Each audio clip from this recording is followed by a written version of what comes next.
Hello friends. இந்த வீடியோவில் நம்ம வேர், லெட் அண்ட் கான்ஸ்ட் இதுக்குள்ள டிஃப்ரென்ஸ் அண்ட் இதில் வர எரர்ஸ் எல்லாமே நம்ம பார்க்க போகிறோம். இப்போ இங்கே இந்த கோடில் let a equal to 10 where b equal to 20 அப்படின்னு இருக்கு. உங்ககிட்ட நான் ஆல்ரெடி சொல்லியிருக்கேன், வேர் வந்து குளோபல் ஸ்கோப், ஓகேங்களா? ஆனால் லெட்டோ இல்லை கான்ஸ்டோ வந்து பாக்ஸ் ஸ்கோப். ஏன் அப்படின்னு நான் இங்கே வந்து உங்களுக்கு ஷோ பண்ணுற பாருங்க. இப்போ இந்த கோடில் நான் இங்கே டீபக்கர் போட்டுக்கிறேன். இதை வந்து நான் எக்ஸிக்யூட் பண்ணுறேன். ஸோ இந்த கோட் எக்ஸிக்யூட் ஆகும்போது பார்த்தீங்கன்னா, லெட் வந்து நான் பிளாக் ஸ்கோப்னு சொல்லியிருந்தேன்ல, இங்கே பாருங்க. அதுக்கு மெமரி வந்து குளோபல் அசைன் ஆகலை, தனியாக ஸ்கிரிப்ட் அப்படின்னு சொல்லி அசைன் ஆகுது. Where b equal to 20. So b வந்து இங்கே இருக்கான்னு பாருங்க. ஸோ பி வந்து அன்டிஃபைன்ல இருக்கு. இன்னும் வந்து இந்த லைன் வந்து எக்ஸிக்யூட் ஆகும். ஸோ இப்படி தான் வந்து லெட் அண்ட் கான்ஸ்ட் வந்து பிளாக் ஸ்கோப் அப்படின்னு வந்து நம்ம சொல்கிறோம் ஜாவா ஸ்கிரிப்டில். ஓகேங்களா? இப்போ இதை பேஸ் பண்ணி எப்படி எரர் வருது அப்படின்றத நம்ம பார்க்கலாம். ஓகேவா? இப்போ இதை நான் வந்து கமெண்ட் பண்ணிடுறேன்.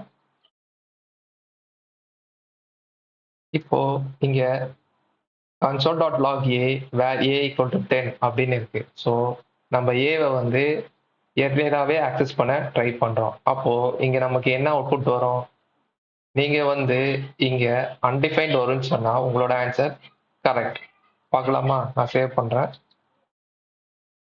அந்த டீபக்கரை ரிமூவ் பண்ணிடுறேன். ஸோ நம்ம எதிர்பார்த்த அவுட்புட் தான் அன்டிஃபைன்ட். ஓகேங்களா? ஸோ வேரா இருக்கும்போது இங்க அன்டிஃபைன்டா இருக்கு. பட் இதுவே வந்து இங்க நான் வந்து லெட் போடுறேன். லெட்னு போட்டா இங்க என்ன சொல்லுது பாருங்க. அன்டிஃபைன்டுன்னு சொல்லல.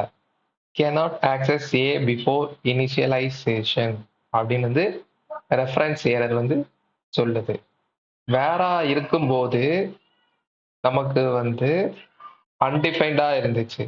ஆனா லெட்டா இருக்கும்போது இல்ல கான்ஸ்டன்டா இருக்கும்போதோ அது வந்து பிளாக் ஸ்கோப்பா இருக்கிறதுனால அதுக்கு மெமரி வந்து தனியா ஸ்கிரிப்ட்னு சொல்லி அசைன் ஆகுறதுனால உங்களுக்கு என்ன ஆகும்னா அன்டிஃபைன்டு வந்து உங்களுக்கு அந்த ஏன்ற இடத்துல அசைன் ஆகாது.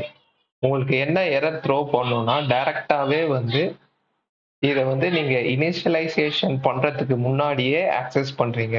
அதாவது அப்போ சோர்சஸ்ல உங்களுக்கு காட்டுறேன். இந்த இடத்துல நான் அப்போ வந்து டீபக்கர் போட்டு காட்டுறேன் உங்களுக்கு.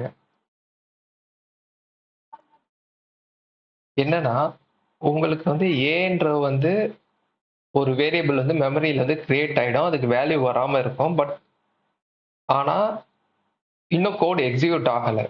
ஸோ என்ன சொல்ல வரேன்னா ஸ்கிரிப்ட்ல வந்து உங்களுக்கு தனியா மெமரி அசைன் ஆகிறனால அதை நீங்க ஹோஸ்டிங் படி எர்லியரா ஆக்சஸ் பண்ணீங்கன்னா உங்களுக்கு வந்து இந்த எரர் தான் த்ரோ பண்ணும். அதை வந்து உங்களால ஆக்சஸ் பண்ண முடியாது இனிஷியலைசேஷன் பண்ணாம. இதுவே நீங்க வேர்னு போட்டீங்கன்னா உங்களுக்கு அது வந்து அன்டிஃபைன்டு அப்படின்னு வரும். ஸோ நெக்ஸ்ட் எக்ஸாம்பிள் பார்ப்போம். இந்த எக்ஸாம்பிள்ல என்ன எரர் வரும்னு பாருங்க.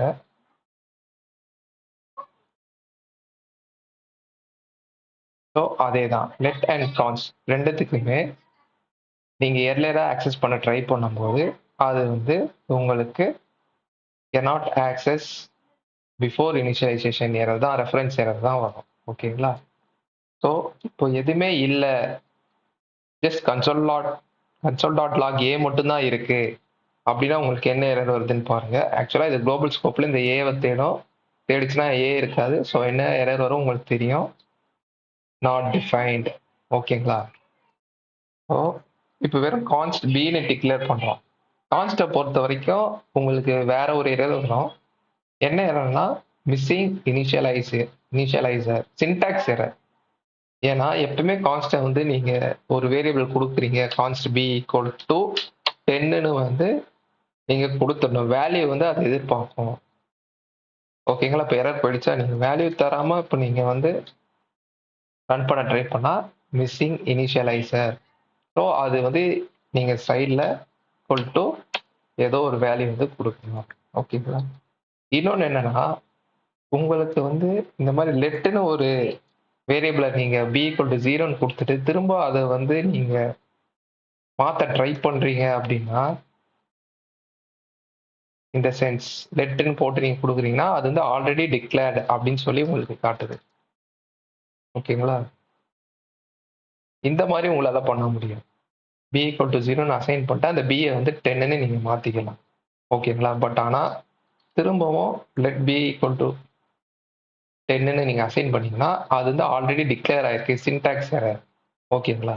இதுவே நீங்க வேர்ல பார்த்தீங்கன்னா, இத நான் அப்படியே காப்பி பண்ணிக்கிறேன். பண்ணிட்டு, இந்த இடத்துல நீங்க இப்ப வேர் போட்டீங்கன்னு வைங்க. வேர் இப்ப என்ன அவுட்புட் வருதுன்னு பார்க்கலாமா? எரரே வரல. ஸோ, இப்ப நீங்க கன்சோல் பண்ணி பாருங்க. அவுட்புட் என்னவா இருக்கும்னு நினைக்கிறீங்க? உங்க ஆன்சர் வந்து 0னா அது தப்பு. ஆன்சர் வந்து 10. ஏன்னா, வேர்ல வந்து உங்களால அசைன் பண்ண வேல்யூ வந்து திரும்ப வந்து சேஞ்ச் பண்ணிக்க முடியும். பட் ஆனா லெட்ல உங்களால பண்ண முடியாது. ஓகேங்களா? லெட்ல உங்களுக்கு வந்து பண்ண முடியாது.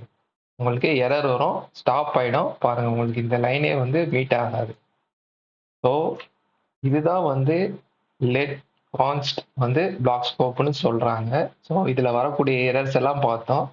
நீங்க எப்பவுமே இந்த எரர்ஸ் எல்லாம் வந்து ஓவர் கம் பண்ணணும் அப்படின்னா, நீங்க என்ன பண்ணணும்னா, உங்களோட வேரியபிள் டிக்ளரேஷன வந்து இந்த மாரி அசைன் பண்ற வேரியபிள்ஸ்லாம் இருக்குல்ல, அது வந்து ஸ்டார்ட் ஆஃப் த டாப்ல வந்து நீங்க குடுக்கணும். அப்பதான் வந்து உங்களுக்கு இந்த எரர் வந்து வராது. ஏன் இன்னொரு விஷயம் என்னன்னா, இப்ப நீங்க வந்து இந்த மாரி டிக்ளேர் பண்ணிட்டீங்க. லெட் b = 0ன்னு டிக்ளேர் பண்ணிட்டீங்க. இது வந்து எங்கேயோ டவுன் ஒரு 100 லைன்ஸ் ஆஃப் கோட்ல இருக்கு. நீங்க வந்து கீழ வந்து குடுத்துருக்கீங்க. பாட்டம்ல குடுத்துருக்கீங்கன்னா, இதுக்கு வந்து உங்களுக்கு அசைன் ஆகும்ல. b = சம்திங் அப்படின்னு வந்து உங்களுக்கு வந்து குளோபல் ஸ்பேஸ்ல அசைன் ஆகும்ல.